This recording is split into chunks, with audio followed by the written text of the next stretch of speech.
Three, two, one. Welcome back, everybody, to Conversations with Kiahenao. Today, we have a very special guest for episode 4, Mr. Shemahr Brown. Yes, sir. Hello, my name is Shemahr Brown. I'm happy to be here, Chris. You know it. Once again, I go by DJ Wisdom when I'm DJing, but I'm Shemahr regularly. So, All right. hello. So we were just having a conversation off camera, but about Miami. Originally, you come from Miami. Yeah. That's when I first met you. Yeah, You had just come up here to DC area. yeah. What's the biggest difference from that area and this area? A lot, man. It's all right. So the thing with Miami, man, it's so different. But I don't want to knock DC, but I really like the DMV. The first thing that's different, that stand out, is the fact that Miami is more, Caribbean. You know what I'm saying? Like the Jamaicans, the Haitians, the Bahamians, the Cubans, Dominicans.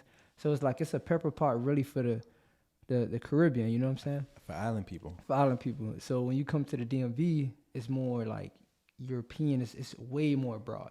Like more different. But Miami, the lifestyle is much slower than DC. And In some ways. in some ways. Because in other ways, it's a little faster. It's convenient. Yeah. It's convenient. So it's like instead of, taking the highway, you take a back street, you got alley. So it's like, yeah. But yeah. Nah, I be, because I be down there a decent amount, and I got people over there, and it's hard for me to explain to somebody that like doesn't really understand, because even if you've been down there, like it's not.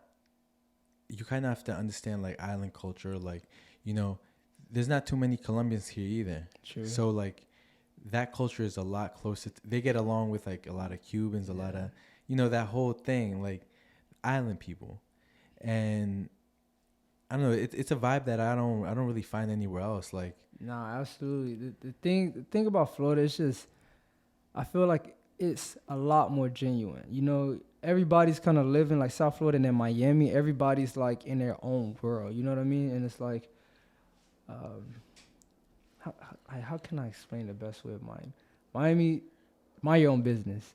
Mind your own business. The people can be a little bit like come across as more rude, and I think that a lot of people come to Miami and their expectations like, yo, this is paradise. This is like, this is a time crazy parties, like crazy parties, and I can be free because these some beach people. No, this is not a vacation. Once you leave the bridge, Facts. that's a whole nother life, bro. Like, But most people won't touch that. some people won't, but some people will. You know what I'm saying? Correct. And me moving around, going to different states, even when I moved in Tuscaloosa, I lived in Memphis at a point in time because my dad was in the government. Yeah. They had this idea that I surf. I'm like, yo, the dudes in Memphis, they thought I like, yo, shut up, you don't know nothing. They was like, cause it was like a lot of gang culture in Memphis. So they was like, yo, you don't know nothing, you don't know this and that, blah blah. You a little surf boy. Yeah. He's a surfer. Surf boy. I'm like, what? And for me, I'm the only guy from Miami, so it's just like, how can I really defend? I can only defend myself for so much because they're kind of like they don't understand. They don't understand. You know what I mean? And then now we have age. They go to Miami and they're like, yo, Miami's different. No, Miami's very different. And it's like even all right. These are the things I think about. When you go to Florida and you see somebody with dreads, like you see their dreads, right? Yeah. Compare a Floridian dress, a South Florida Miami dress, compared to a guy in a DMV dress. Different. Way different. Totally like you said something like you said it's like a genuineness, like it's true, like there's definitely like a roughness to like the people like that actually live there, not touristy, not South Beach and all that, the art district and all that, right? But like where people actually live, it's like a certain roughness to him, but at the same time very genuine. Very like almost friendlier. Like if you know them, it's friendlier. You have to know, first of all, like being complacent is a serious thing with a lot of people. They don't understand like the culture. They don't understand where they at. And you must understand like, yo, there's code. There's a ways to be. So it's like if you go to Miami and you thinking that yo, I can be here because I'm in Miami. Like, one thing you see a lot, Chris, nowadays, you see that a lot of these rappers for so long will come to Miami shooting videos in the hood and making their lifestyle, their rap lifestyle, wrapped around Miami and making money, exotics on I-95 and stuff like that. For so long, a lot of the locals just let it slide, you know what I mean? But now you kind of seeing like, yo, the locals are like, yo, you guys, yo, not over here, you know what I'm saying? Stop making it hot. Yeah. Because a lot of out-of-towners you see on South Beach, they're making it hotter, you know what I mean? Like, they're so hot because they think, yo, this is Vegas, anything goes. No, there's still like underlying code that I really believe a lot of people don't understand. It's like I met 2 people so far from the DMV who moved to Florida from DC, the DC area, and they moved back because it's like, yo, I thought Miami was like, you know, it was so, the people would be nice. No, everybody's so rude.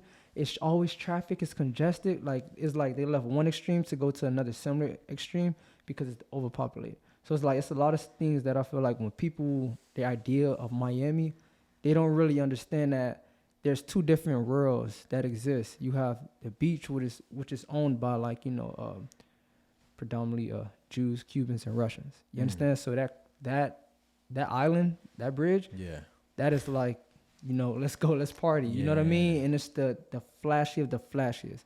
And then you cross the bridge and you see a whole nother lifestyle. I can't even like get into it. It's like I went home, right?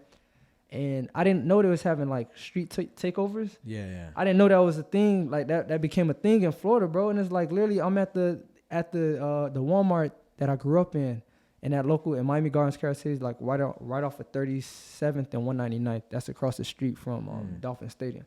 And they having a takeover, you know what I mean? I'm like, yo, and the police don't care. And I'm just like, man, I miss home. Because it's like doing this in the DMV. No, sir. Fairfax County. No. Yo, it was a point in time like, yo, there's no gangsters in Fairfax County. It's the cops, bro. Like, the cops are not having it. No. And I'm not going to say that. That's I know that's biased to say, but that's just how I seen it, how, you know, my point of view.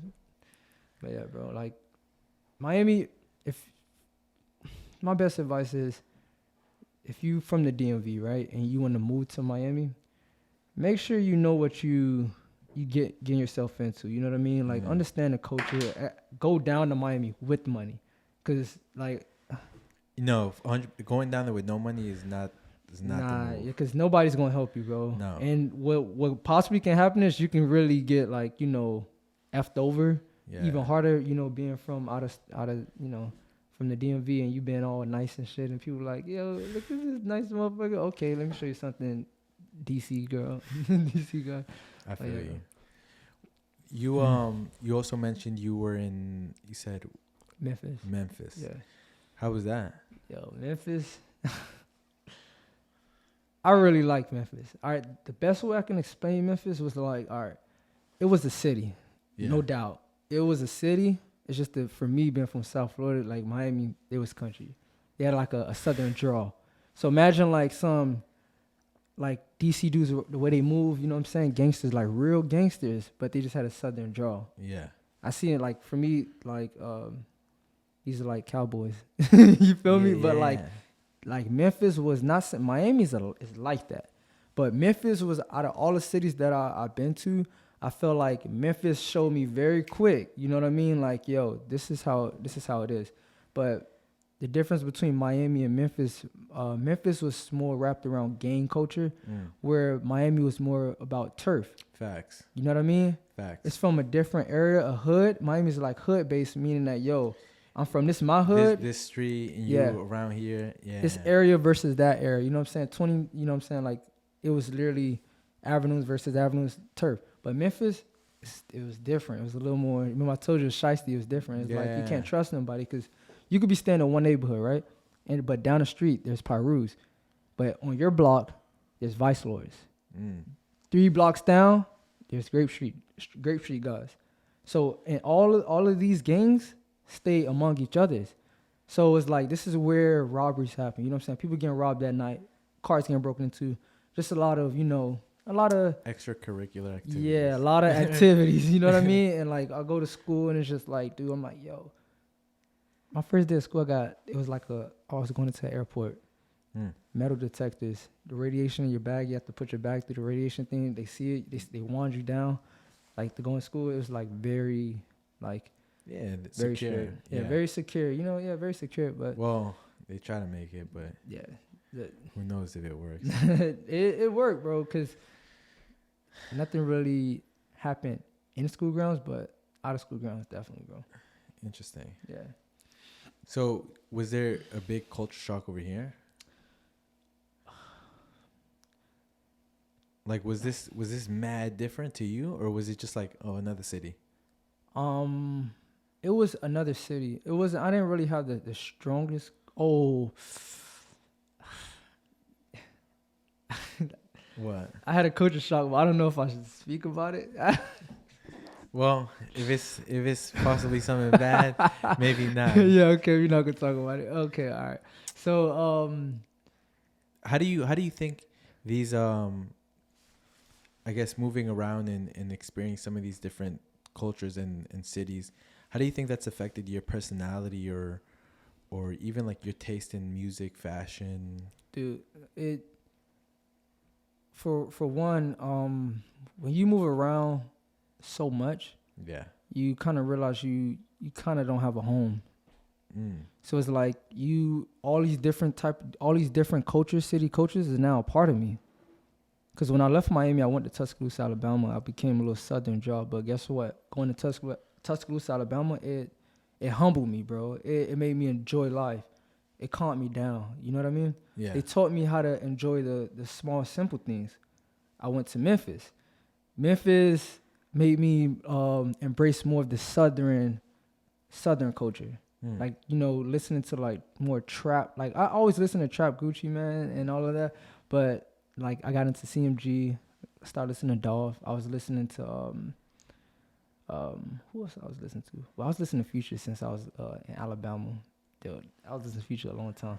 But Yo Gotti and all them? Yo Gotti, I got to Memphis and I was listening to Gotti hard.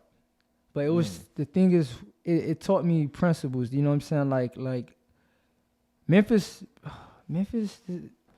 I learned a lot.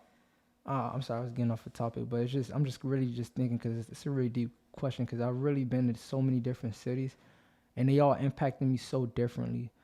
But if I can say a city that impacted me the most, it gotta be the DMV, bro. Really? Yeah. This area. Yeah. Why do you think that?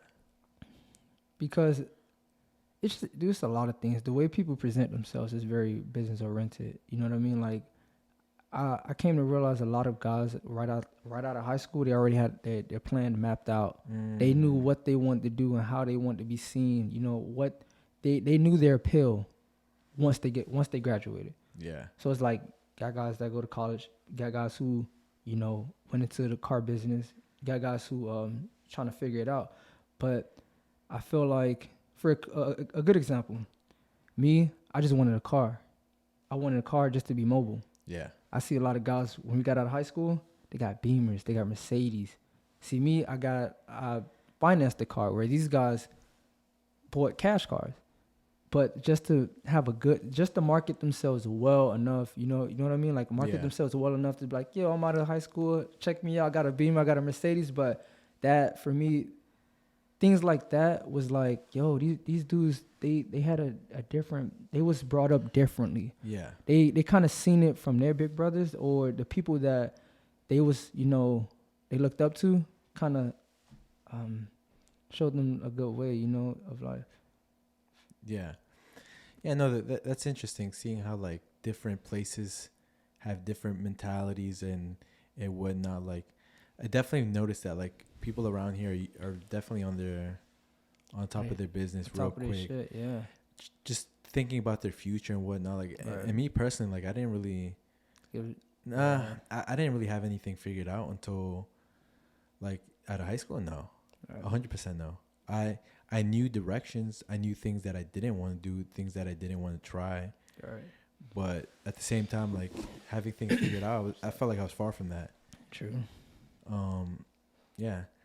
So how has your journey to getting into DJing? How did you get there? I'm be honest with you, bro. I always wanted to be a DJ. Like since I was a kid, I was in Miami, and I told my mom I wanted to be a DJ, and she took. Do you remember Radio Shack? Yeah. Yes. Yeah, so she took. I was like around 7, 8 years old. She's like, "Oh, you want to be a DJ? It's Christmas time. I'll show you where to start." Yeah. I was like, all right, cool. So we went to Radio Shack. I remember this was like in Miramar. You know what I'm saying? Right next to Publix. And she took me, and I go inside a Radio Shack, and I'm just like, what the fuck? Like, it's just a bunch of chords, a bunch of technology. Just it just seemed too complex. Yeah. You know, at my age, and I was like, yeah, you know what? I'll wait till I get older. So it's like I always had like, you know, a connection to music. Even I really believe our relationship was built on music and football, bro. 100%. Yeah. 100%. And it was like you was put me. I felt like, yo, you was put me on the songs. I was putting you on the songs, but you really had like some fire, bro. Like songs that I wasn't even like listening to. Like you put me on Lil Got It, but I was listening to Lil Key. Like, do you remember that time? Yeah, I was listening to Key. He was like, yo, check out Got It, and I was like, yo, Got It was going in. That was the time, but not to get off topic, but DJing, yo, honestly, I always had a connection to music, and now that I'm of age, I felt like, you know, it's kind of now or never. But what really solidified me into getting into DJing was during COVID, bro. While everything was locked down, I was hanging out with my friends. You know, some guys I met in DC, like, you know, Alan and George, my guys, and they was taking me to these underground parties. So these underground parties is like just a handful of people. You know what I'm saying? It's pretty. You know, you've been to those parties, bro. It's a small community. Yeah. You know how it was. It's cool. I like it. Yeah. So they would always invite me, and it was like in this art gallery, bro. And it's like every weekend. It was every weekend, bro. It's a different DJ. So it's like for me, I'm like, yo, how do people get down to this music? And then George, you know what I'm saying? Of course, George, he's like, yo, what you mean? You hear the beat? Dance. Yeah. Like, he was like, dance. You know, George, he said it totally different. Yeah. But it was like, so me, as I got kind of used to the music, it was kind of like slightly forced on me because there was no clubs open at the time. Yeah. So I was only listening to house music. So from there, I kind of created my own journey to understanding the music and trying to find music that was like, you know, more into my interest. So it took me into another rabbit hole to understand the music. So as I was seeing, like, you know, I'm like, yo, these DJs is pretty cool. And it's like how fast I was seeing them grow, bro. Like it's DJs that I know now from 2020 that was DJing at them underground parties that's getting booked for festivals. Wow. Yeah. And it's like a lot of I would say a lot of those DJs who started out in that class, that 2020 class of underground, they're like, they doing a thing in DC right now, bro. So it's like when I seen it, I was like, it was an opportunity for me. I'm like, oh, you know what? I think it's time. So that's when I started with the controller. I caught COVID, and I bought the little tiny black controller, and then I went from the black controller to the gray controller, and then now I'm on my pro board. Yeah. But like, that makes sense. Yeah. No, it's kind of funny that you said it was sort of forced on you, the type of music, because that was very far from the type of music that we used to listen to. Facts, bro. Very far. Facts. So another thing is for me to get into DJing, like those was the main people I was around as well. You know what I mean? So it's like I kind of had to show these people like, hey, you know, I'm just not in just to be cool. I'm actually into music. Yeah. So I'm like willing to learn this music and understand this music to like, you know, possibly work with you guys, the network. So it's like that's when you probably see me like going to all these different type of shows. I went to like techno shows like Art Bat. I went to different dance DJs. I went to Glow. You know, just it was really me trying to understand the DJ culture, understand the music, understand the environment, the energy.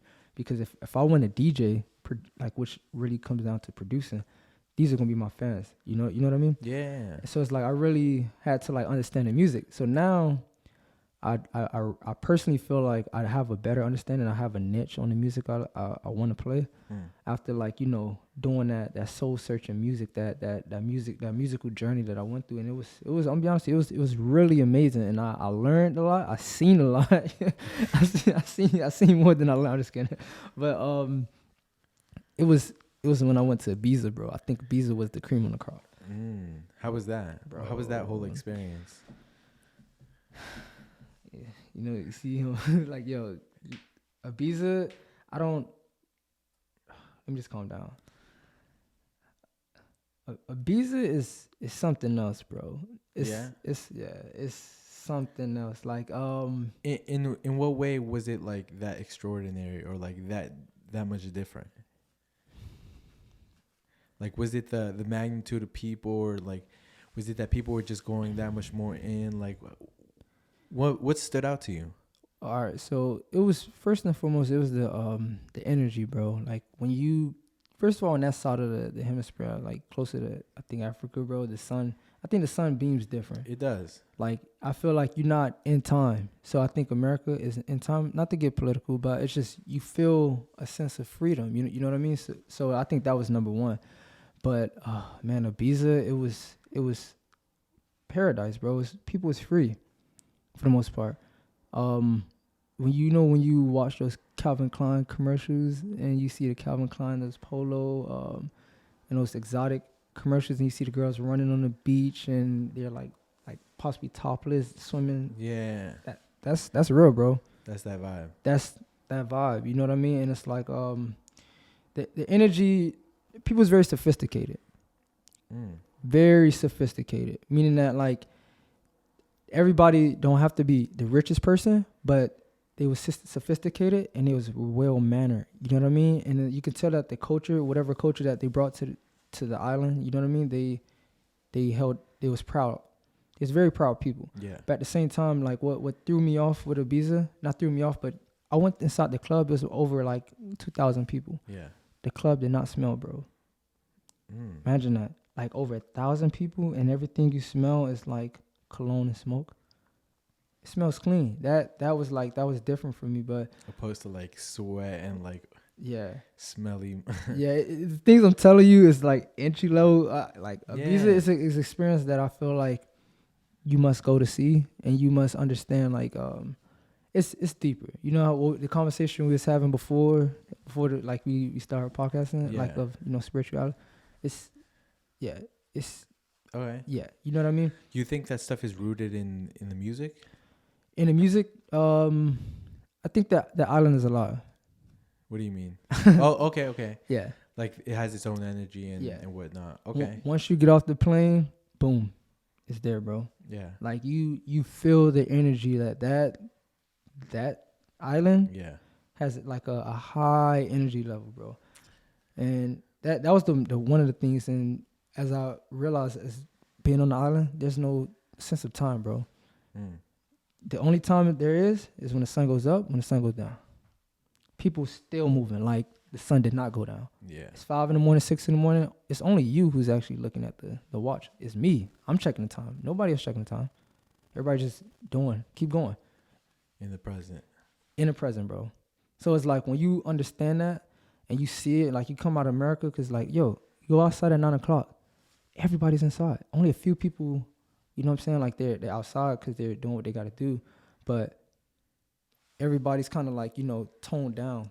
No, when the sun goes down on that side of the road in Ibiza, it's still going, bro. Like it was so active at night, bro. Like every moment of the day is active.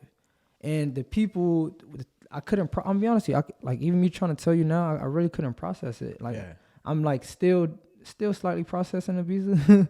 Because I felt like it's one of those things where got on the island, like I learned very quick. I was in Ibiza. Yeah. Is that something that you could possibly bring, like some of that energy, some of that life and perspective? Do you think you could bring that through music over here? Absolutely, bro. Because one of the main things that I connected was I went to go see the Martinez brothers, bro. So when I seen the Martinez brothers, it was so dope because it was like mad tropical. So I'm already on this island that feels like paradise with this high energy level. You know what I mean? But it just felt tropical. You know what I'm saying? Like very, very tropical with like they was playing tropical beats and sampling house and dance vocals on top of a tropical beat. So it's like I thought that was very natural. Me being on that side of the world closer to Africa, and I'm in Spain. Sun is different. I was like, yo, this feels closer to, you know, my energy level. You know what I mean? Yeah. To home. I know exactly what you're talking about. It felt more natural. You know what I mean? It felt more natural. It wasn't forced. Like, you know, like I said, I went to those different, while I was going to those different concerts and festivals, it was tech music, dance music. Some of that music was great. It's a great experience, but the music didn't stick. It felt more of a trend. But when I went to Ibiza and Martinez brother set, all the tropical music and how people was like, so first of all, I was at Ibiza. Ibiza is the number one club in the world. You can look it up. They was in the main room, and the main room was the package room. Yeah. You know what I mean? So I'm like, yo, this tropical music is actually real music. This is the music of the world. Because if you're in the number one club in the world, just think of that. And everybody, that's the main room, and this is what they're playing, and everybody's vibing. You different faces. Ibiza's abroad during the summer. It's not just Spaniards inside of Ibiza. No, you know what I mean? It's the whole world. It's the whole world. You see from everywhere. And that room was up. Yeah, it's funny because I don't know if you remember the last Drake album. Yeah. Right. He incorporated a lot of like house-ish. Yeah, I really like that album, bro. See, like it's grown on me. Yeah. It's definitely grown on me because at first I wasn't into it. Yeah, but even then, I still thought it was genius because absolutely. And that, let me clarify. Like, that's not even, I would say, my type of music that I lean to naturally. Right. But even then, if you understand like music culture around the world, that was a genius move, dude. That was checkmate. He was literally appealing to a large percentage of the world that would never really lean into hip hop or that direction before. Right. And dude, I'm gonna be honest with you, when he dropped that album and I found out it was like a dance album, I was like, yo, this guy Drake is like, he's really a Scorpio. He's really a Scorpio, first of all, because I'm a Scorpio. That was just a smart move. And for me, when you understand producing and you understand DJing, right, what I'm into right now, what Drake did, he made it a lot easier for a lot of DJs to sample his music. So he just put, for me, this is what I think he did on the album. I think a lot of those vocals is from an archive of songs, right? And he just produced the songs with new beats and put the vocals on new beats. Do you understand that? No, you kind of lost me, to be honest. All right, so this that last album with Drake, right? Yes. So I feel like a lot of those songs is probably archive songs, and he just added dance and like house beats to the old vocals. So the vocals is the singing, gotcha, the lyrics. So that's what I personally believe. Okay. And I think that was like, yo, that was so genius, because also with DJing, what I like to do is I can get a Drake. I can pick any song from that Drake album, because most of the BPM on a song, a beat per minute, is like 120, 122. So I can just get a house song, a tropical song, and take his vocals, turn down the beat on the original song, and add my beat, my tropical beat, to the Drake song. Yeah. He made it easier. So now guess what? Drake, these are no longer like one hit wonder songs. No, these songs gonna play forever. Because if you really understand house culture and like, you know, DJing culture, it's just the same song, bro. It's 10 DJs. You have 10 DJs remix the same song, because when you think about it, it's all produced work, bro. Like, it's like DJing is really like about producing. Can you produce? Who's gonna produce the best version of that song? So it's like when Drake, man, I know I'm saying a lot, but I really like that song. My favorite song on the album is Tie the Band. I know nobody probably will listen to that song, but it's just like, that's like, you know, get up in the morning, you know what I'm saying? You kind of slightly in your feelings, jaded. Yeah. Put that music on, drink your coffee, go to work, and you like, oh, okay. So this is just a random question, but how is, I guess, house music kind of related? Not related, but would you say it's in the same direction as like Afro beats? Because I see a little similarities amongst those kind of songs. Okay, all right. So you have Piano, right? Piano is the new. It's a Afro music. It's African music from South Africa. Okay. You know, and there, I think the Piano is more closer to house music, but this can be political statement. You know what I'm saying? Definitely, a lot of people can disagree. Yeah, a lot of people could disagree with what I'm saying, but a lot of the music, that the house music and the tropical music is really like close to African music. You know what I mean? And a lot of the music and the styles is from like, you know, African music. Yeah. So if you go into like tribe, you go into tribe house and you listen to tropical house, it's like it's all around the same area. So it's like that's when, even when I was in Ibiza, like I heard piano, and I was like, yo, what is this music? This is super tropical. You know what I'm saying? This is tropical to the point where I'm like, yo, this feels spiritual. You know what I mean? Like this feels spiritual. Like you like, you know what I mean? I'm just like, this is not even like a real bass line. Like like, no, it was like drums. You know what I'm saying? I'm just like, yo, this is nice. So back to what you're saying, like, are they related? And piano, bro. When you get a chance, look up and piano. Okay. So at the end of this podcast, I'm gonna give you some piano songs and I'm gonna make you listen to it. Afro beats. I see more closer to reggae, but no, dancehall. Okay. Dancehall. Yes. But a slower dancehall. So dancehall is usually fast. You know what I mean? And then, like, you know, Afro beats is more chill. It's like a beach vibe. Yeah. Like you on the beach, you in paradise, you chilling. So. I think the music you're talking about is piano. Okay. Definitely. Because I've definitely, again, I'm not big into house. Right. Like, and I can appreciate it, but personally, like, again, not what I lean into. But what I have been listening a lot to more is Afro beats and kind of tropical type situations. Yeah. And again, I don't know the specific niches and differences amongst like piano and see. Like, I got it. Yeah. I got it. So I probably curveballed you, but all right, let me tell you something that could have like saved some time for me. So literally, I see where you're coming at, Chris. So the thing is, a lot of that music, like you're saying, that you're hearing, you can hear the house music inside of it. So pretty much, if I was to speed the BPMs on Afro beats, what you got house music. Just because the beat per minute is faster. So regular Afro beats is like on the 110. 110 is already a upbeat. House music is 122. If you speed the Afro beats up, it can sound very similar to dance music. So even when I be mixing and DJing, I just do a party like, you know, not so long ago.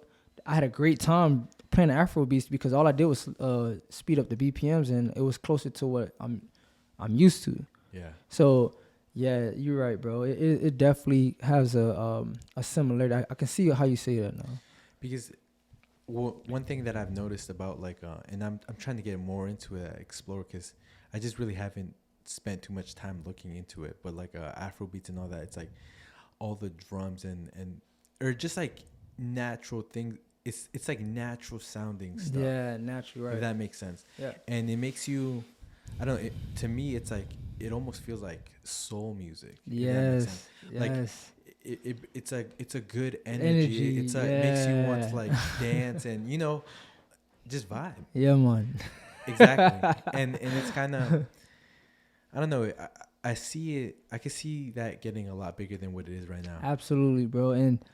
And that's the main reason why you see me get into like I said, when I went to Ibiza and I heard the Martinez brothers set, I found a deep connection with the tropical music because I felt like it was natural. You know what I'm saying? Like this felt like a natural music.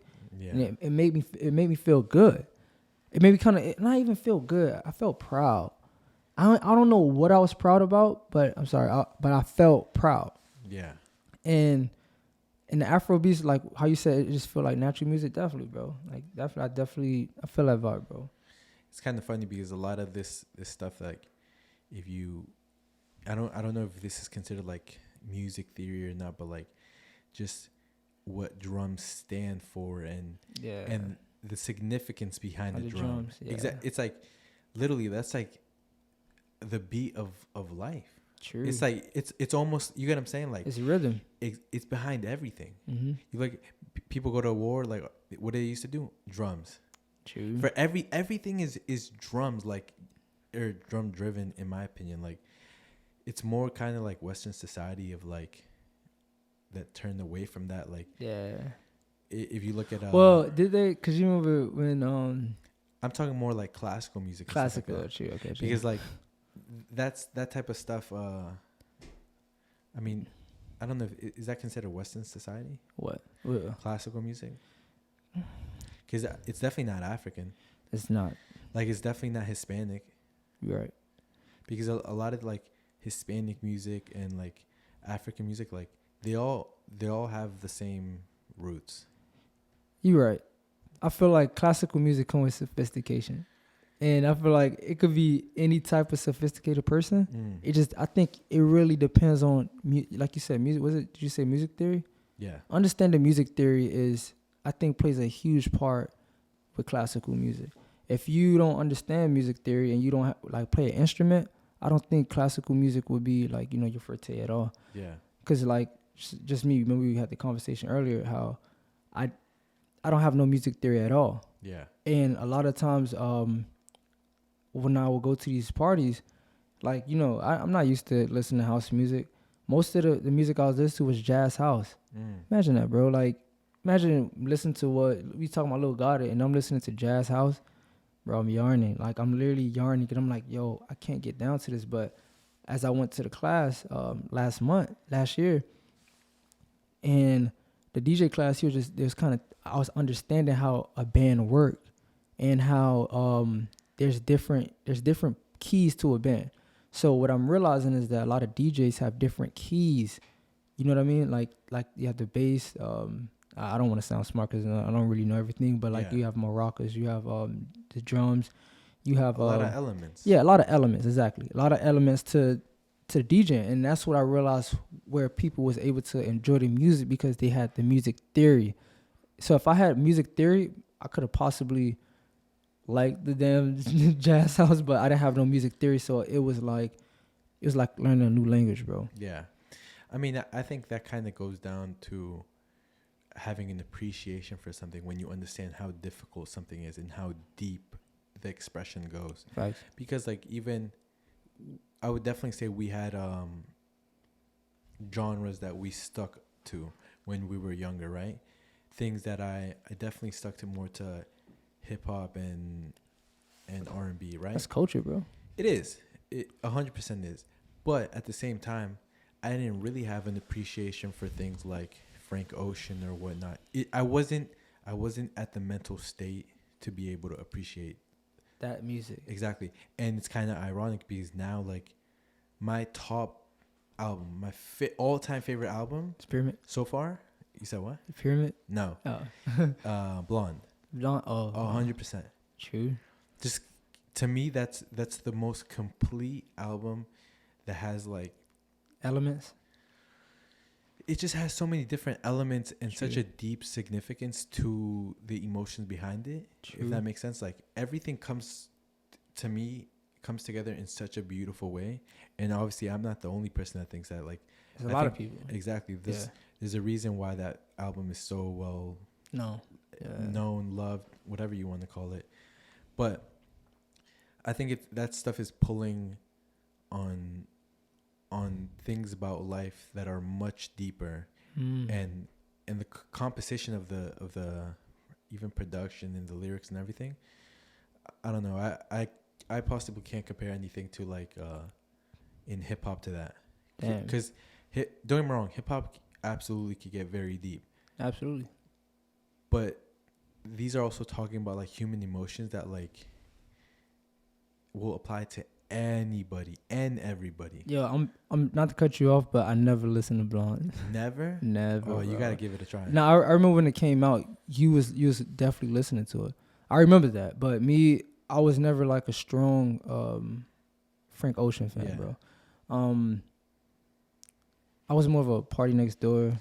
Most of the XO guys, I mean OVO guys, that's who I really listened to. But Frank Ocean, yeah, I never like found the connection with. You got to give it a try. I definitely will, bro. It's I remember first time I listened to it. True. Didn't like it. Didn't? Nope. Didn't like it. I listened to it completely, and but I wasn't in the mental state for that. Right. Right. I was on I was just on a whole different vibe, right? I got you. I needed to calm down a little bit, like maybe experience some things, like maybe experience like a little bit of like what you think love is, or maybe what I don't know, heartbreak, all these things, thinking about dreams, thinking about life seriously before I like could really see the significance behind Blonde. True. If that makes sense. No, it makes sense. It makes a lot of sense. But for me, I understand totally how you feel about that album, because I remember I didn't really like Travis Scott. But as I got older, I realized that Travis Scott was actually ahead of his time. 100%. Like way, I'm sorry if I yelled in the mic, but he was way ahead of his time, bro. Like, and now, was the album named Beebs in the Trap? Yeah. Yeah. So you put Birds in the Trap singing McBride. Yeah. Birds in the Trap, not Beebs in the Trap. So you put me on that album, and I remember, was that like summer of 2016 when he had his radio. Travis Scott had his own radio, and he would just like sneak peek in the album, and you get the notification, and once the notification came on, you like, yo, the album, like he's playing the album right now. We used to like turn it. Yeah, because they put it on Apple. Was it Apple Radio? Apple Radio. I think it was Apple Radio. Yeah. They played it before the first time. That joint was nice, and I felt like literally you playing that album made me like, I felt I got a connection from him, because I was already learning the songs. Because it was at least 3 times, bro. At least 3 to 4 times I actually heard the radio with you, and that's when it changed for me. And then I actually, I went into my own journey of Travis Scott, and then I started listening to his old, like Rodeo. Was it not Rodeo? It was Rodeo, and that's the first album. It was the first album, dude. What's going on with me? What's the one with the blue cover, bro? Had a long day. That's I'm pretty sure you're talking about Birds in the Trap singing McBride. Oh no, you're talking about Skyfall. Yes. Skyfall. That was technically a mixtape. Bro, yeah. But still, Skyfall was like legit, bro. Like, even imagine my first time listening to Skyfall was in 2017. That's maybe not early, but that's early Metro Boomin. True. A lot of it, because some of that stuff is produced by Metro Boomin. True. I didn't know that. Yeah. Yo, did you know? I'm not trying to get off topic. Did you know a lot of Travis Scott ad-libs was done by Don Toliver? Starting when? Quantico. Really? Yeah. I gotta. Somebody from Houston told me that. Oh, they both are from. He's from Houston, right? Don. Travis is from Houston. I think Don is from Houston too. I'm not sure, but yeah, somebody from Texas definitely told me like, "Yo, go back and listen to the ad-libs." He was like, "That's not Travis, that's Don." I gotta listen to it because it's wild. That would be wild. You respect Don Toliver a little differently, bro. I remember the first time I heard Don Toliver, like, and it was on Travis Scott's song. Bro, that last album, Life of Don, bro, I'm sorry. Like, I know we just going all over the place, but Don Toliver really needs his flowers, bro. That last album was really sweet. But I think people have to, like, really take their time and, like, understand, like, this dude was really tapping into his, like, creativity, high, like, music theory. Yeah. When trying to make a great album. But it's going to be one of those albums, Life of Don going to be one of those albums that I feel like in the next 2-3 years, it's going to grow on people, and people going to actually like, yo, like, you're going to hear songs like playing, you know what I mean? Because at first, when the album first came out, there's a lot going on. But when you get a chance, Chris, like, just play the whole entire album. Don't skip the album, because you can see Don he'd be rapping, then he go into R&B, you know what I mean? But I think you should definitely tap in with that. Yeah, it's definitely a completely different experience to hear. No, you're good. Yeah. It's a completely different experience to hear an album start to finish in one go. It's different. It's a journey. It is a journey. It's a journey. It's kind of funny that you were we're talking about like how music can grow on us, and like at the time I wasn't ready for certain music, right? But I also see these shifts in appreciation for music and different things. Yeah. As also like growth in myself or changes in myself, because really, like, when I look at the times of like me only being this, or then me shifting to a little more this, to growing to this, they're really in line with major changes in my life. When I progressed, when I did this, when I was leveling up, completely opening up my mind in a lot of different ways. So let me add on to that. So I played football all my life, right, bro? So when I used to play Pee Wee football, I used to like, this was 110's year. So 110's year was like 2011. I think I was around the age of 12 or 13, either one.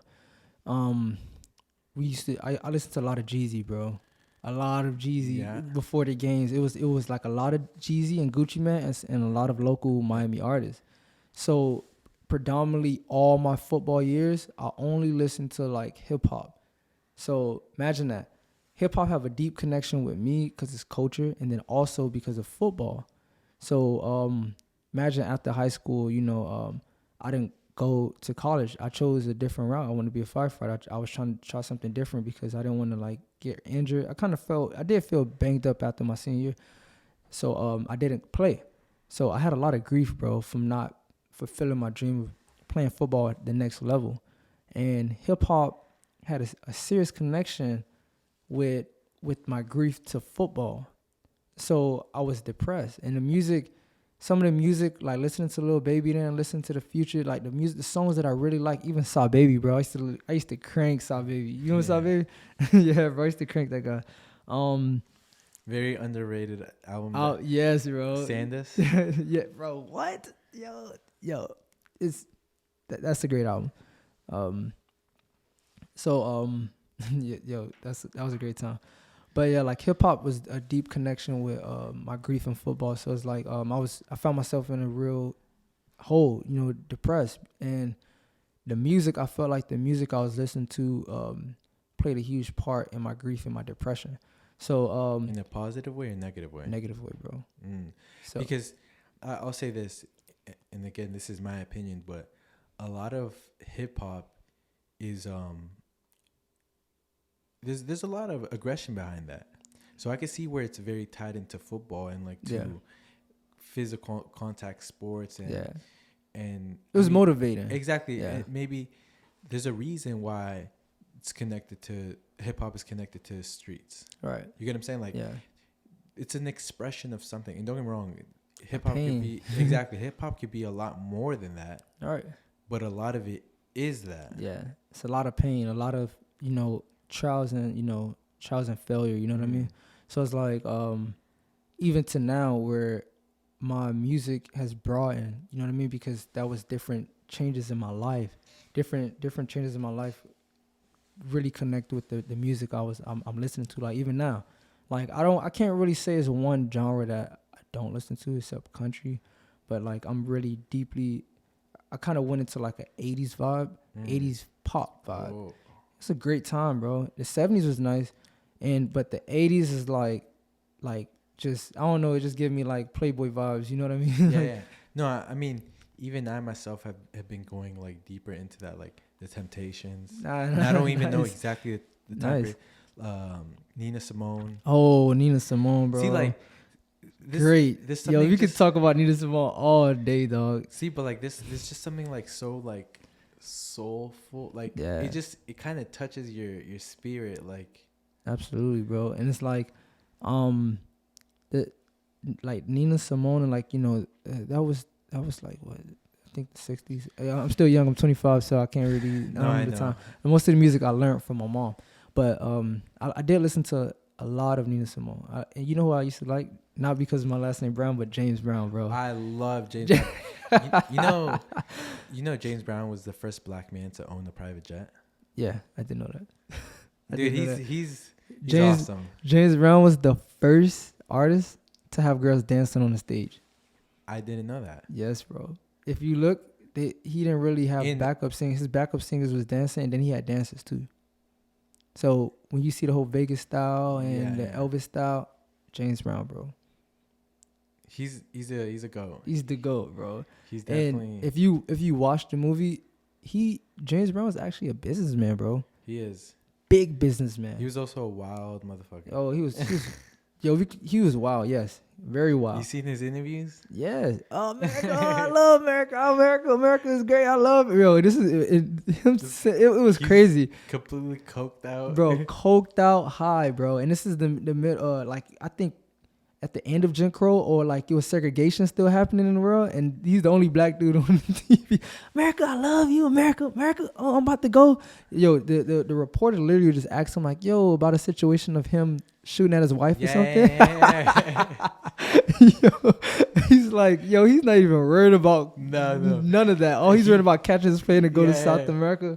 Yo, James Brown is the GOAT. I'm gonna get a tattoo of James Brown, bro. Yeah, where you want to put it? That's a good question. I think I may put it on my left arm, or I don't want to put him in a wild spot because take my shirt off and you see James Brown, it's kind of wild. But I think I'm gonna get him like next to the Yeezy Bear I get, like Kanye West. Yeah, I'm gonna get that with the like I'm gonna kind of get like a more like a musical.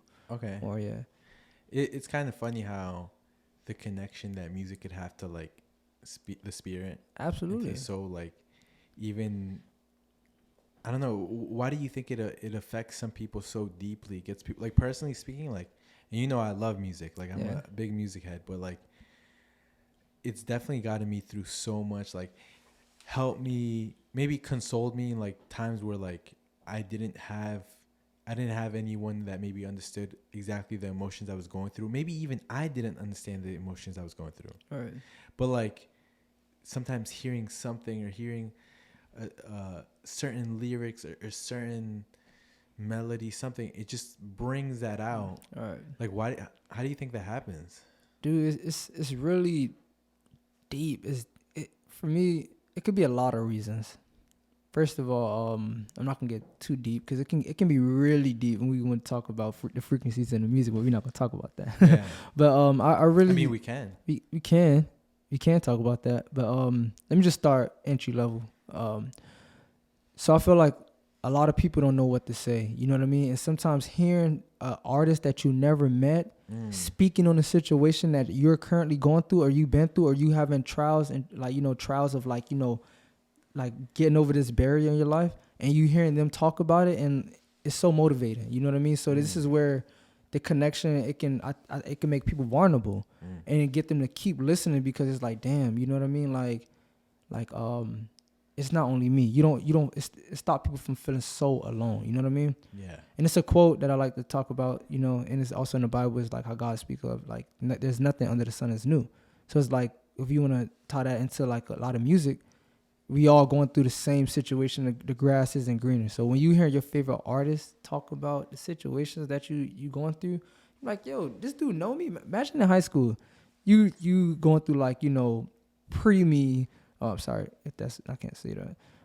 Premature situations in your life, and you trying to get through it, and you hear a song, like, just imagine those times, bro. You was in your feelings, about to break up, you know what I mean? And then you throwing some music, and you be like, yo.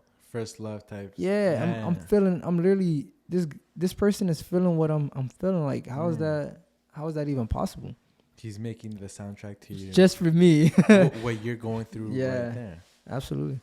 It's kind of funny how that works. Yeah, it's pretty wild. I remember, can you go deeper on the music? Go ahead. I love music. Yeah. Yo, have you ever seen that video with X? When X was like, yo, I make music on this certain frequency to get your attention, this and that, blase, blase. I remember that. Yeah, that was wild. So it's like, I feel like that can be also a reason to keep people in tune. But sometimes I still don't think that's enough to like, keep people to have that connection. I really believe that the situation, depending on the situation that someone's going through, and they hear that, like, that's where it touches people. That's where it touches people. Because, like, me living life and seeing the world for, like, society, how it is, I see that there's a lot of vulnerable people, you know what I'm saying? Like, it's more vulnerable people than we think. You know what I mean? Like, and a lot of people are vulnerable in a lot of different ways, you know what I mean? Like, a lot of different ways, and they can't go to nobody. they feel like they can't go to nobody, but it's a song that gives them joy. It's a song that they feel connected to. There's a song or a beat that makes them just forget that they're, mentally they're in Ibiza, you know what I mean? Yeah. But that's something that I don't think me and you could figure out. No. I'm not sure. Again, like I don't think there's a right answer. Right. I think it's one of these things, like if you even what is music, like right, it's a sound wave, right? It's a frequency, it's a vibration, exactly, which is kind of falls in line with like a lot of ideas of like what is energy, what is this, what are we, in reality any physical matter like is something they're electrons or particles vibrating at a certain frequency that makes it look like it could be a table. Right. That's wild. It could be, right? That's wild. So what is music? Like music, there's ideas that music literally affects physical objects because now you're vibrating, like your vibration is now being influenced by the vibration of those sound waves. That's crazy. I seen a video just yesterday how this guy had like, I think probably he had to have at least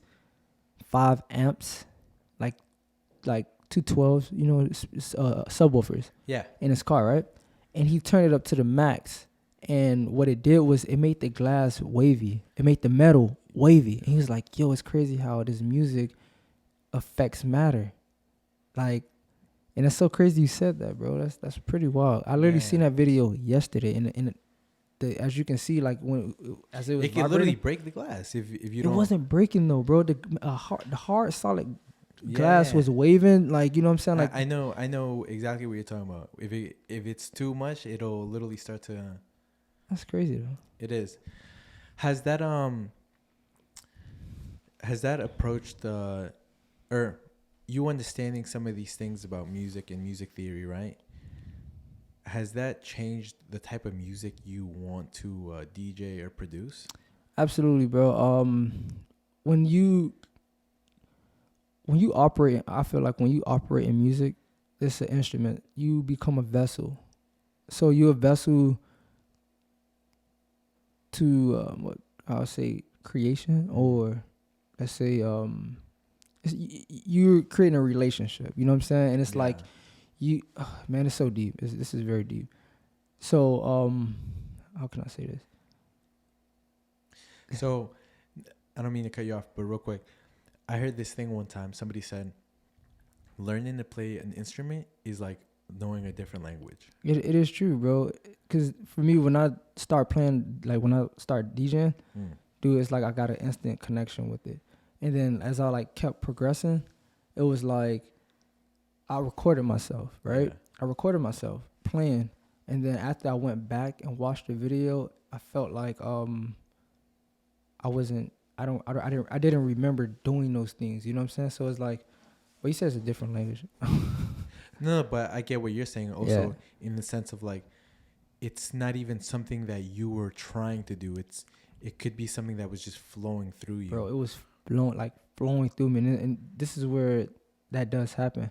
And music could be a different language to the people that's listening. Some people don't understand, but some people may understand. So I can understand where it is a different language. Because just think about this. I do think certain type of music takes a little intelligence to understand, and you have to be kind of a different type of in tune with yourself. Because I feel like a lot of people are into trendy music, and that's the reason why I feel like it's so hard for artists nowadays to be like, to be big, because people are based on trends. And it's like when you into trendy music, it's so much of a facade that comes out with this trendy music that the facade of you, the appearance of you, have to match the music. So people have to like you to like your music. So just think about that whole concept. The whole entire concept is trendy. So even the definition of following trends in terms of music, right? By definition, usually that means you're not really appreciating the music. Yeah. All you're doing is you're literally just going with what's the most popular at the moment, and that's whatever society deems at that set minute, right? And it could be just because that's what's like, that's what's making parties the best. It could be like whatever the reason, right? But at the end of the day, it's following that blindly. There's no real appreciation for that. It's true. There's no real appreciation for following trends, absolutely. And I feel like there's it's less people that actually appreciate music than actually enjoy the music. Like me, you can tell I appreciate music because I stepped out of my boundary big time. Imagine a kid from me who grew up in Miami Gardens, Carol City, and I'm playing house music, tropical tech music. Bro, I'm an alien, bro. I was about to say, that's a weirdo. Dude, I am an alien. You know what I'm saying? But I'm be honest, I don't care though. Yeah. You know what I mean? Because there's always it's a deeper meaning to what I'm doing. It's not what a lot of people may think. You know what I mean? It's just the connection I have, and it's a growing experience. You crawl before you walk, and then you walk, and then you run. You understand? Yeah. So that's how I operate. So for me, understanding this music, I'm playing this music. But guess what? Look, we were just talking about Drake. Drake, all his life was making hip hop music. Now he stepped into an alley. He's playing house music. But guess what? I see as totally leveraging. So with me stepping out my comfort zone with hip hop and understanding this music, this is making me extremely versatile. Extremely versatile because I can go into any setting. Like me, I party in DC. Guess what the clubs I like going to? My favorite hip hop club is St. Eve's. I go to the club me and you and my brother went to. Yeah. St. Eve's, bro. That's St. Eve's. St. Eve's or St. Ives? I never know how to pronounce it. Bro, St. Ives, St. Eve's. Same thing. Same thing, bro. And then Rose Bar. So it's like St. Eve's or Rose Bar. Me, the house clubs I go to is 12 after 12. I DJ there one time this summer. That was nice. 12 after 12 and Zebby's. Zebby's Gardens is all on DuPont Circle, and Flash. Flash is very nice. They have a very nice setting, you know what I'm saying? So it's like, just think of that variety. And I'm not even talking about Sachi Fridays, Migo Productions, where it's like predominantly Spanish music. I didn't talk about, what's the other Spanish club? I've been to the Palace. I did like the Palace. And what's the Spanish club, bro? The one that's near DuPont Circle is very popular. I have no idea which one you're talking about. Yeah, but like I was saying, bro, it's like my taste is very broad. Yeah. You know what I mean? So I can go to any one of these different clubs and have a good time, you know what I mean? And actually fit in. You know how hard it is to fit in being from, like, used to being in the hip hop, like everything surrounding you is hip hop. And then you try to go to this house club and you just standing out. It's like, oh, who's the elephant in the room? You know what I mean? Because you're not engaging. You're actually in the minority. Yes. That's something that it took me a second to realize, that like hip hop is actually the minority. Yes. Like maybe in America, and it might have felt, or around here felt like it's trendy, bro. Well, what were we listening to growing up? It's hip hop. Exactly. For me, hip hop is culture for me. 100%. But for a lot of people, it's not culture. It's not in the rotation whatsoever. Yeah. Or the only hip hop that they listen to is when it's trendy. Right. Absolutely. Besides that, and I'd say that's the majority of people. Right. Which is, it's a kind of a trippy thing to, when I realized that, I was like, oh, wow, most people don't even like this music. Like, they don't even really appreciate it. They don't. Or the only way they appreciate it is when they see more than one people, like, or their friends listen to it, and then everybody's hyping, and the song is playing, and now they like the song. Trendy. It's trends. So it's like, that's what's happening to hip hop nowadays. It's extremely trendy, bro. Yeah. Go on TikTok. All the dances is hip hop and Afrobeats. Afrobeats is, I think, it's more genuine. We're not going to debate, but yeah, hip hop became very trendy. Just I can't wait to see where Afrobeats is going, because, and again, it's already big, but it's definitely bigger than where it was. Absolutely. 5 years ago, 6 years ago, and it's honestly almost like it's a delightful thing to see, because from my understanding of it, it's a lot more uplifting. It's like a genuine, like, connection. I don't know. It's a very positive feeling for me. No, absolutely, bro. Like, I definitely see. So here's the thing with Afrobeats that they're trying to change over. I feel like when all the big labels start getting into Afrobeats, it's gonna turn to worldwide. The genre is gonna be worldwide. So they're gonna start pushing the Afro beats into worldwide, meaning that like this is on every platform, number one in the world. You know what I mean? Everybody's gonna listen to that genre, because this is political, but I feel like at some point that hip hop may go down. You know what I'm saying? Because of just the culture that it became. If you look at the history of music, like that always happens. Like whatever is big and right now doesn't mean it's gonna last forever. Like we were just talking about 70s, even 60s, 70s, 80s, 90s. It always changes. True.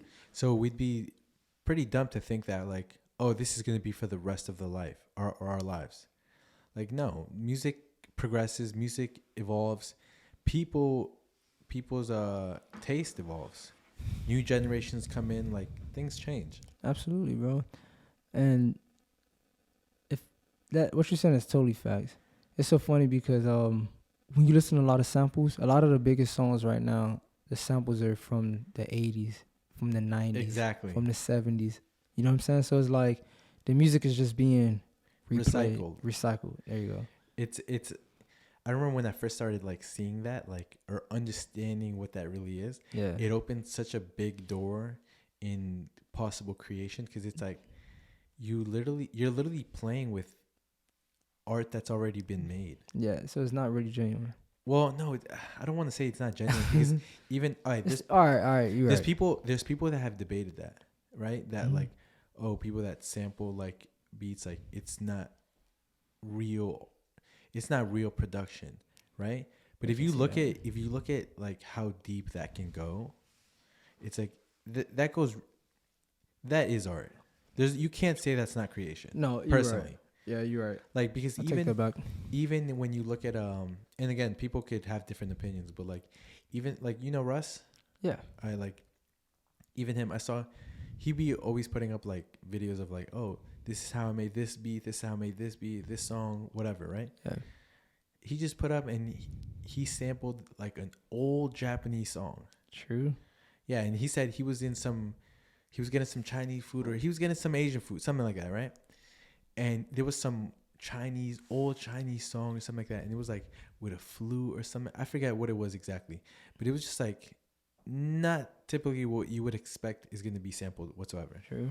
And he actually made like a really good beat out of it, like something that I wasn't expecting at all, and something that completely different, completely fresh. But you could definitely hear the sample after. Yeah, after you listen to it. So, and I think that's what's gangster, bro. Like, especially me now, like, in the music. So what I consider good music is the production of the music. Like you said, how he sampled like that was song to create a new song. You totally that is true, because yeah, bro, that would be so biased for me to say that that's not art, because that's literally what I be doing. Yeah. That's literally what I'm doing, and that's what I kind of like plan on doing, because there's some good 80s music songs, like a lot of good 80s music that I feel like it's not getting no, like, you know, hit time, no playing time. That I feel like, yo, if I can reintroduce this in a way, in a real wide way where people can connect to it, it's gonna be fire. And that's really the main goal. Yes, like, you know, I'm DJing right now, but DJing is, like I said, that's the walking phase before I start running. Like, I actually want to get into, like, you know, producing. And when I get into producing, that's when it's like a full leverage of, like, you know, the music, and understanding, like, you know, true music theory, and like, you know, getting the flames. From what you've seen so far and your understanding, what type of equipment do you need to be producing at like that level?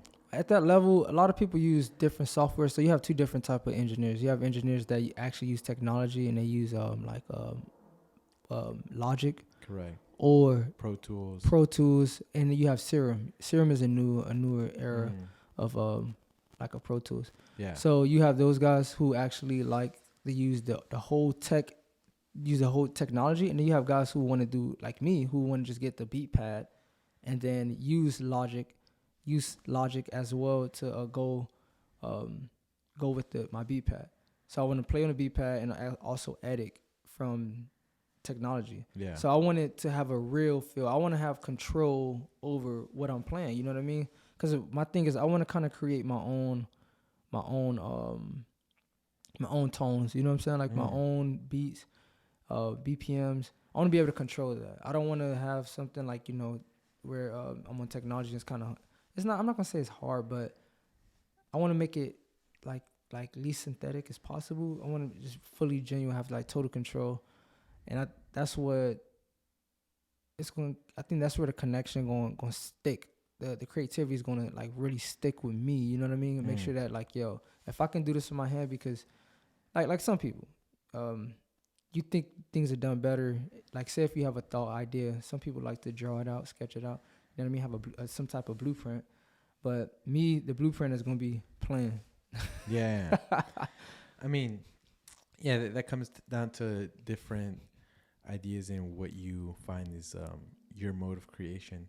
Right. Because some people don't, to some people, anything that isn't analog is kind of, it's not real. You get what I'm saying? Like they're like, no, I don't like those electronic instruments. They don't sound as good, blah, blah. They rather literally record the actual instrument. All right. So let me ask you a question, Chris. If you was a DJ, right? Mm-hmm. What type of DJ you would be? Oh, that's hard because, okay, if to get a crowd, I would probably go with Afrobeats. Afrobeats in that direction. What? I would. I mean, honestly, like I've been going. What? I've been going more into that direction. Wow. Just because I don't. It's like, have you ever seen Drink Champs? And he's like, yo, yeah. No. All right. What? Let me explain why. I think it's something that has less limits. Nice. If that makes sense. That's nice. I look at things I like, right, such as hip hop and R&B, and I see very big limitations in the sense of like they have very specific demographics. Nice. Right. And I see some of this like Afrobeat stuff. It's a lot wider. Like even, okay, let's look at Spanish music, right? Mm-hmm. Spanish music is pretty wide. Yeah. I think Afrobeats is even wider. Yeah. Because Spanish people understand Afrobeats. That's true. They can. But it's more rare to see other people understand Spanish music. That's true. You know what I'm saying? So here's an example. My girlfriend is Peruvian. Okay. She's Afro-Peruvian. And her little brother, he been raised in Spanish culture, but his favorite genre music is Afrobeats, bro. He played straight Afrobeats. And it's like right before like my gig, I was just giving him free songs because he was playing the same songs over and over and over, like all the TikTok songs. I'm like, yo, here's some new songs. And he was just like, yo, Shemahr, I love this song so much. So it's like, damn, Chris, I'm not totally surprised, but I like the fact that you opening up, bro, because you've been hip hop as long as I met you, bro. It was always hip hop. Yeah, you know, you like Frank Ocean, and you never really, like, I never really seen that side of like the slow music. You know what you probably had here and there, like one hit. That's more. I keep it more to myself. Okay. Yeah. Like I'll listen to that alone. I'll listen to that when I'm with somebody. Yeah. Like that slower music. That's more like night music, going to sleep music. Yeah. When I'm hanging out with somebody, that's when I pull that out. Because it's not necessarily for when I'm with you and some other. Like, what am I trying to do here? Like, trying to set the mood. What is no? Right. That's maybe why. I don't know with me, bro. You probably seen, because I think I was I was open about the soft music that I like. Because I would probably post a Snapchat of me singing the most in your feeling shit, like The Weeknd or Party Next Door, bro. Like, but I just think that music is gangster. You know what I'm saying? Because it's literally, the expressions are almost saying very similar things. They're just saying it in a different way. Right. Because like I've been on that type of stuff. Like you said, The Weeknd, Party Next Door, K Camp, Jacquees. Like I used to be super heavy on Jacquees. All this type of music, and they're kind of saying different aspects. They're all talking about different aspects, human emotions that we all feel. Right. And it's even, let's say, honest emotions. Exactly. Yeah, super honest. The Weeknd, very honest. Brent Faiyaz, To me, one of my gangster. Exactly, one of my favorite artists, because he's talking about real human emotions. No, for real. Like, these are things that, like, no matter who you are, well, maybe unless you're just not like, you're just not into relationships or love or anything like that, right? But yeah, that's fine. If you're feeling any of those emotions, you can't tell me you don't feel that music. Nah, absolutely. Totally. When I got into Brent Faiyaz, bro, I wasn't like, he hit me off guard. The first time I heard Brent Faiyaz, like, he hit me off guard. And the songs were smooth, but I feel like when he started getting in his bag, yo, he was like letting them demons out, bro. Like, facts. He was like saying some things, and I'm just like, yo. You know what happened? When he started being more toxic, right, quote unquote. Yeah. That's when he started really popping off. Yeah. If we're being real. True. That's true. When he dropped when he's talking about them real in your feelings, like, yo. Yeah, cause he yeah, you're right. Cause when he first came out, he kind of had like the black vibes. His first album was a lot more wholesome. Wholesome, true. It had some. It was a lot more R&B, traditional R&B. Whereas like after that, I really liked that. Me too. Bro. It was like taking me back to like the 2000s, bro. Facts. Like facts. Yeah. But after that, he started going more towards his like what he's known for now. Like he's toxic. He's this. But at the same time, these are real human emotions. It is. Like even things just as him like literally being like.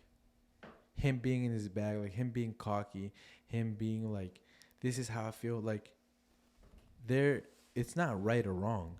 No, these are things that some people are feeling. Right. So yeah, it's gonna appeal to a lot of people. They're not speaking on it, and that's gangster, bro. Cause it's plenty songs that I can sing that's probably not appropriate, and for copyright reasons, I probably. But no, Brent is pretty fire, bro. You know, someone else who I felt like is getting blackballed, but it's an album that I thought was like really creative. Tory Lanez. Dude, how you read my mind? Because as soon as you said that, because I was thinking people that kind of make music in that genre, like I love Tory Lanez. Bro, Tory Lanez, it was Alone at Prom. It was like an 80s, bro. He ate that album, bro. You like that? Bro, I thought it was mad creative. Like I thought it was super, super creative. So, okay. I have mixed opinions about that. Liked it. Is it my cup of tea? No. I understand that. I like more like the Chicks tape. Chicks tapes? Yeah, like the genuine shit. More going in that direction. You remember I told you I was going to like inside like a 80s paradox where like my even my style, the shades, everything, I was just like, cause I was so the type of person I am, Chris, like when I'm trying to really understand a time period, or I'm like going into these like, you know, rabbit holes of music, I ask questions.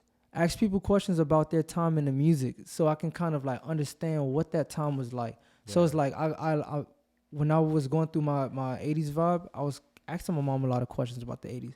I go to work, ask like, you know, people who's born in like 72 through like 70, 75, like ask them like, yo, how was growing up in the 80s? So I can kind of. They love it. Bro, they love the 80s, bro. They said the 80s was the golden age of America, and people our age would never really understand what life was like. No. And how simple it was, bro. Even our understanding of it is very. It's not a genuine, like it's something that you kind of had to be there. Yeah. I mean, like most times, to absolutely. Be honest. Like it's hard to describe something to somebody. If you weren't there, you weren't there. You didn't feel the energy. But like from older heads that like I know that like be telling me about the 80s and this and that, like they love it. There's a reason why people that live through their let's say their peaks, their 20s and their 30s was in the 80s. Right. They didn't stop talking about it. Absolutely. They're still talking about it. They get together, they're drinking, they're smoking a cigar and all that. What are they talking about? The 80s. And let me tell you something, the 80s is still living right now as we speak. Facts. I can give you a couple examples. If your hat, 80s, bro. The shirt with the big letters, 80s. So you know how everybody's the street fashion? Yeah. The new York street fashion, that's not New York street fashion. The big shirts, oversized clothes, big letters, big numbers on the clothes, that's all 80s, bro. If you go back and watch those 80s videos, like you go back and watch those 80s videos and you look at the styles and how they was dressing, I'm like, yo, this is literally what's in style right now. I literally want to get the guy name. It's interesting though, because in a lot of aspects though, they also were a lot cleaner. Like they were wearing a lot more suits. They were wearing a lot of things that I appreciate, and I don't want to say I wish they were in style, but we definitely don't wear a lot of those things anymore. Yeah. So, like the not to cut you off, but George Michael, Careless Whisper. Watch that video, bro, and look at what he's wearing. If you go back and watch that video and see what he's wearing, his whole entire fit while he was on the boat, bro, that's literally what we're wearing right now. Even the dangling, you see how everybody's wearing the dangling earrings, the symbol shades, like even my Prada shades, like where are they? Oh, I don't know where they are, but the symbol shades that everybody's wearing now, though, dude, that's all 80s, bro. I didn't even know that. Yeah, that's all 80s. So it's like, it's super fly. You ever heard about that idea that like, you told me about the clothing. Yeah. How the clothing, everything is that's fit is from the past. It's like, I think 20 years behind. Yeah. If you look at like what starts to get fly, 10 years behind, completely not in style. And think about what was happening in 2012. That's definitely not even close to being in style. But think about what was happening in 2003. Closer, much closer. Was that the Ed Hardy era? 2003. That was Ed Hardy. No. Ed Hardy was that the Y2K? Y2K. Oh yeah. I guess that type of style. No, I'm sorry. Ed Hardy was around 2006, 2000. See, I'm bad at that. Good time ago. Because we were little. Yeah, so you talking about the pop era of clothing. I'm 98 baby, so. Yeah. But even then, it's like, you look at like the way people's pants, they're not skinny no more. Now they're becoming they're looser, they're a little. Why? What happened? Why are you laughing? I'm geek, bro, because my pants used to be tight, bro. It's important to tell I was gaining weight, especially in the gym. So I'm like getting buff, but I'm so used to the DC style. But there was a point in time in DC where you had to wear a button-down shirt to get inside the club, and you couldn't wear no tennis shoes to get inside the club. But that all went away. So in that era, I was wearing tight shirts with tight pants, bro. But I kind of had like a reality check. I'm like, wait a second. I'm not trying to sell myself, to the wrong crowd. Yeah. No offense, but No, I get what you're saying. I went up my regular size, bro. That's crazy. But yeah, bro. Now, listen, my pants are not tight no more. That's good to know, Shemahr. Yeah, my pants aren't tight no more. So now, just to make that clear. Even my shirts, I bought my shirts in large. I bought my shirts in medium. Yeah, I think the skinny jeans could still be fly. If you rock them right. But it's not the same skinny jeans that was before. It's more to it. It's more slim fit. It's slim more fit. tapered to your leg or whatnot. Yeah. It's not. Oh, it's not skinny like. No. Not the way. It was skinny before. Skinny. You're right. Young Thug. It was hugging your legs. Bro, Young Thug started that. The YSL guys, they was like, you remember when was it Best Friend halftime? Remember the halftime video? Remember Young Thug fit? His shirt was like an extra small. His pants was tiny. It was tiny, bro. Hey, that geeks, bro. That's kind of funny how we met was kind of based off of like the music. Literally, like we kind of got cool like that. I literally seen you. I was like, oh, like the conversation moved straight to music, culture a little bit, and then from there, it kicked off, bro. That's true. But it's just funny about talking about clothes, like the styles, bro. Because, I'm be honest, I went through a lot of different styles, bro. But it's funny because the styles, it was like I'll say it was like a moderate expression. You know what I mean? A moderate expression, like especially when I was rocking the tight clothes. And it's so funny, bro, during that time because a lot of people was asking me questions, and I'm like, wait, whoa, what you mean? Oh, really? Yeah, he was asking me questions like, about my tight clothes. And I'm just like, I'm buff. That's the point. Yeah. You missing the point. Yo, it's kind of funny how that could be. I had somebody. I'm trying to lean out right now, right? True. I had somebody yesterday tell me, "Yo, I see you lean out." My shirt was just a little smaller. You feel me? I'm like, I wish you wear a large shirt. I'm in between medium large, right? Yeah. I'm in between that. Yeah. Whatever that is now. Yeah. Right? And if I wear large, I look a little smaller, a little more normal, right? Yeah. I wear a medium, I look more buff. But it's really it's the illusion of what you're putting around you. I didn't change. Nah, it's true because honestly, when I see you today, that's like a medium, right? You look pretty buff, and it's not hugging tight. No. I think this may be a large. A large, yeah. True. But I think just my point of view with clothes and like size, I feel like wearing tighter clothes can make you look smaller than your actual size. When you probably thinking, yo, I'm gonna wear this tight shirt to make me. If you're not super swollen, you're not like pushing like 200. It could possibly make you look smaller than your actual size. But it's all illusion at the end of the day. But for me personally, now I think when guys wear, like me, when I wear like a large shirt, when I'm actually like, I kind of leaned up to, the largest kind of made me look more muscular, bro. Because I feel like with me wearing, I'm not showing my biceps, but you can see my chest, you can see my back. It was the illusion like, yo, it's there. You know what I mean? You know what makes a big difference? When you start putting on weight, your neck gets bigger. Yeah. Your neck, your traps, and your lats get bigger. So your shirts sit up on you higher. Bro, there's so many jackets that it was fitting me awkward because it didn't fit my back because my lats. And it's like, dude, I have to give like a lot of clothes. Like imagine a jean jacket. When you first buy a jean jacket, if you bought a jean jacket and you didn't have lats when you bought that jean jacket, oh, forget about it. If you put on lats, that's it, bro. That jean jacket it's the worst. Because I even tried driving. I was like, yo, this jacket is so fly. I wanted to wear it.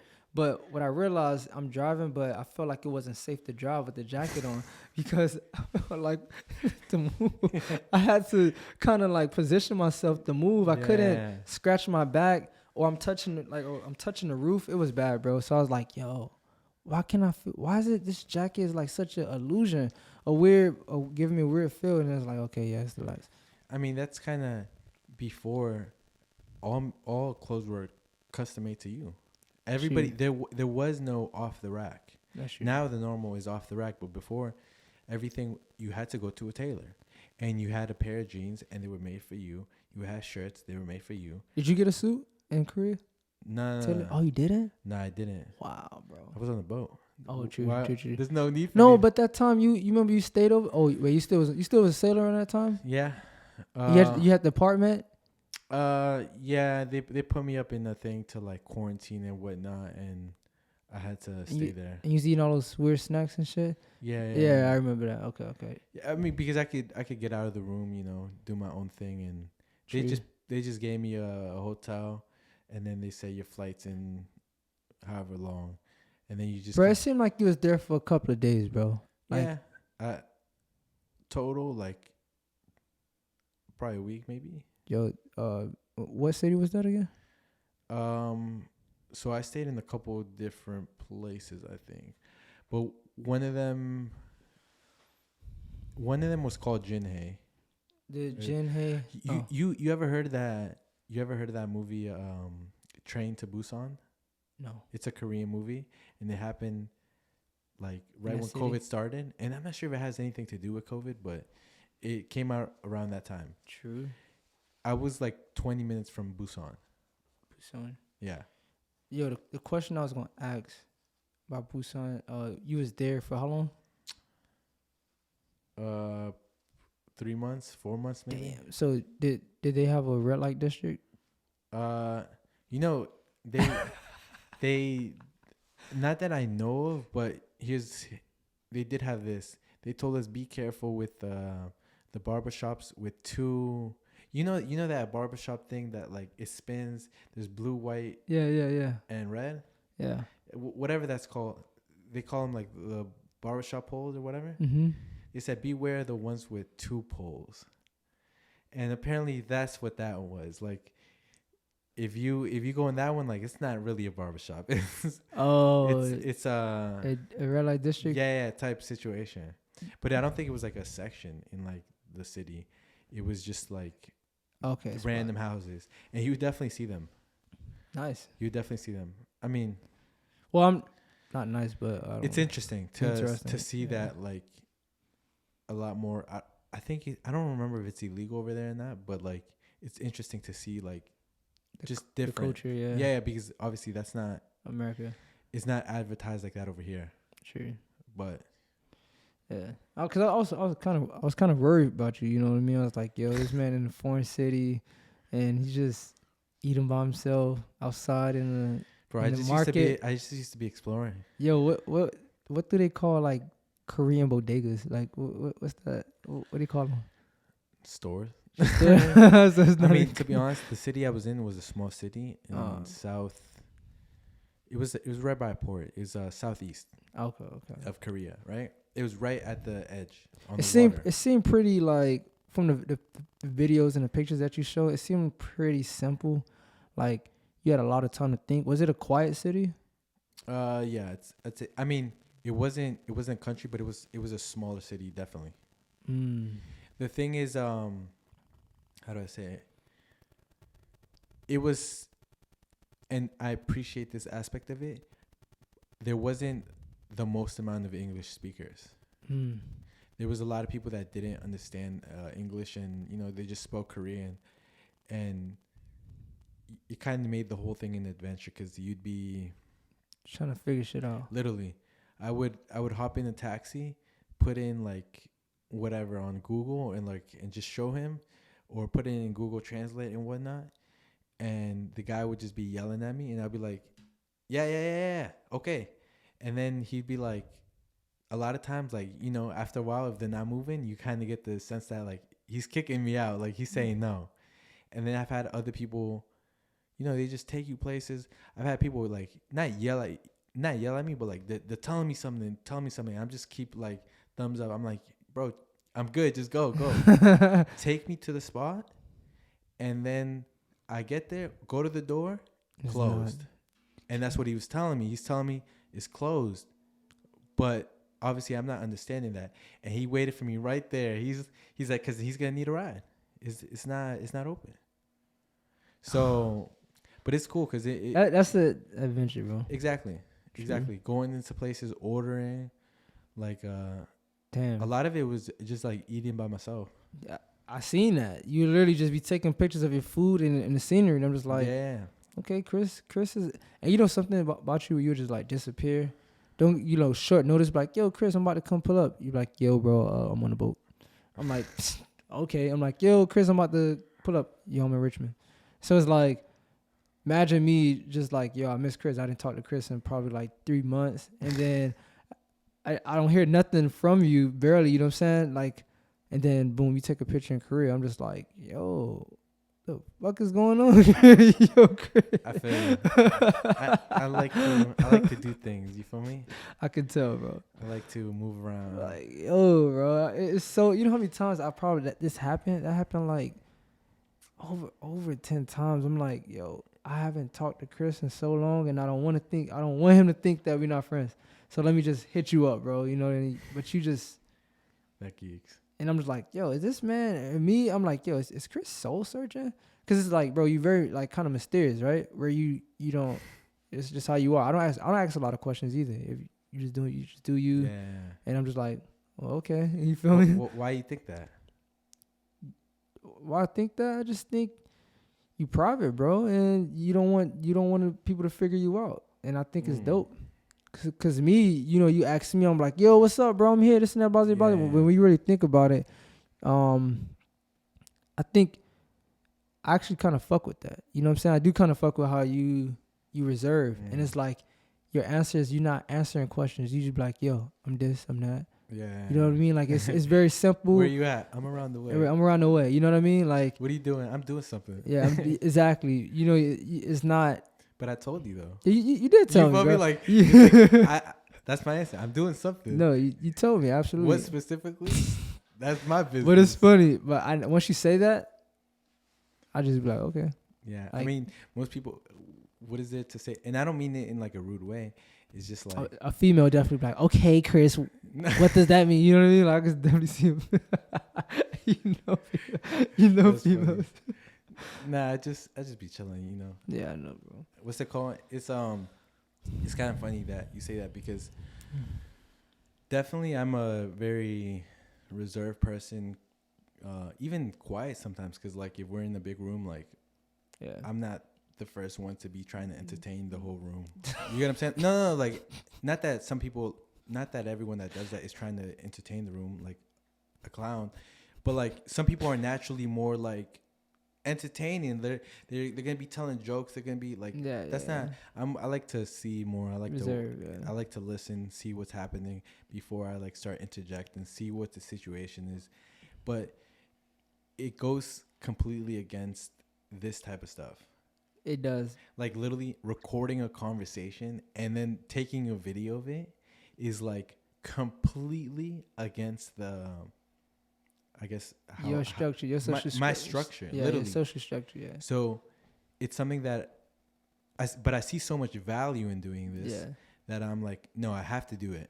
All right. It's just I have to find and make it work where I still get to be private, right?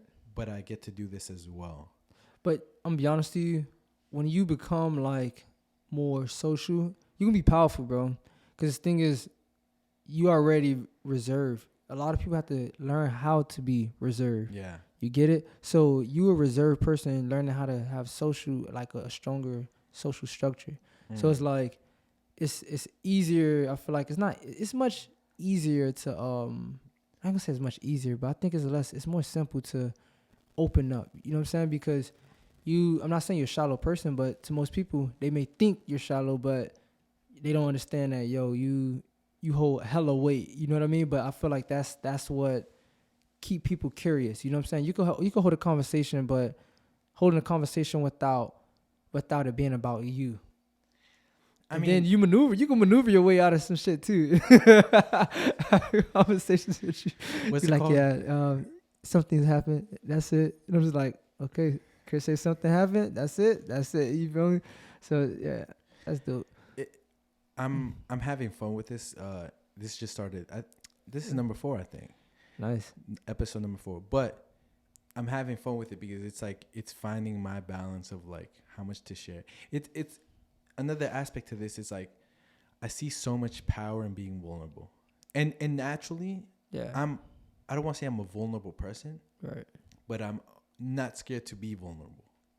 Like if I feel something, if I can tell you something, like if I see you going through something, like I'm completely okay with sharing an experience, sharing, bro, that's okay, blah blah, this that, and there's a lot of power in that, right?